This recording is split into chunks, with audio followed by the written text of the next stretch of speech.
നമസ്കാരം, ഏവർക്കും news point YouTube ചാനലിലേക്ക് സ്വാഗതം. നാളെ ജൂലൈ 27 ശനി വിവിധ പ്രദേശങ്ങളിലെ അവധി സംബന്ധിച്ച അറിയിപ്പും ഇതോടൊപ്പം നാളെ ഏതെല്ലാം ക്ലാസുകൾക്ക് അവധി ലഭിക്കുമെന്നത് സംബന്ധിച്ച അറിയിപ്പും ഓണപരീക്ഷ, ഓണാവധി എന്നതുമായി ബന്ധപ്പെട്ട അറിയിപ്പുമാണ് ഇന്നത്തെ വീഡിയോയിൽ നിങ്ങളുമായി പങ്കുവയ്ക്കുന്നത്. വിശദമായ വീഡിയോയിലേക്ക് കടക്കുന്നതിന് മുമ്പായി വിദ്യാഭ്യാസ രംഗത്തെ വാർത്തകൾ ഏറ്റവും ആദ്യം തന്നെ ലഭിക്കാനായി ന്യൂസ് പോയിന്റ് എന്ന ഈ ചാനൽ സബ്സ്ക്രൈബ് ചെയ്ത് തൊട്ടടുത്തുള്ള ബെല്ലൈക്കൺ കൂടി എനേബിൾ ചെയ്ത് വെക്കുക. വീഡിയോ ഒന്ന് ലൈക്ക് ചെയ്യാനും മറക്കരുതേ. 2024-25 അക്കാദമിക് വർഷത്തെ ഓണപരീക്ഷ സെപ്റ്റംബർ 4 മുതൽ 12 വരെ നടക്കും. വിദ്യാലയങ്ങൾക്ക് ഓണാവധി സെപ്റ്റംബർ 13 മുതൽ 22 വരെ 9 ദിവസമായിരിക്കും. ഇത് സംബന്ധിച്ച അറിയിപ്പ് ഇപ്പോൾ ലഭ്യമായിട്ടുണ്ട്. കേന്ദ്ര കാലാവസ്ഥാ വകുപ്പിന്റെ ഏറ്റവും പുതിയ മഴ മുന്നറിയിപ്പ് പ്രകാരം ഇന്ന് എറണാകുളം, തൃശൂർ, മലപ്പുറം, കോഴിക്കോട്, വയനാട്, കണ്ണൂർ, കാസർഗോഡ് ജില്ലകളിൽ യെല്ലോ അലർട്ട് പ്രഖ്യാപിച്ചിട്ടുണ്ട്. നാളെ കണ്ണൂർ, കാസർഗോഡ് ജില്ലകളിൽ യെല്ലോ അലർട്ട് പ്രഖ്യാപിച്ചിട്ടുണ്ട്.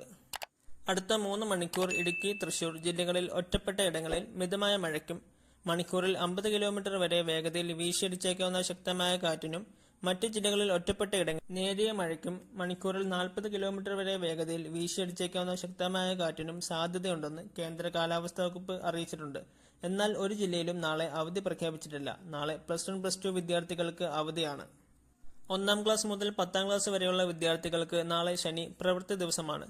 ഇതിനിടെ 59 വിദ്യാർത്ഥികൾക്ക് മഞ്ഞപ്പിത്തം സ്ഥിരീകരിച്ചതിനെ തുടർന്ന് മലപ്പുറം ജില്ലയിലെ പുളിക്കൽ പഞ്ചായത്തിലെ Aroor AM UP school July 29 വരെ അടച്ചു.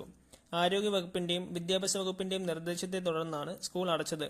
ഇതുമായി ബന്ധപ്പെട്ട അപ്ഡേഷൻസ് എന്തെന്ന് ലഭിച്ചാലും ആദ്യം തന്നെ നിങ്ങളിലേക്ക് എത്തിക്കുന്നതാണ്.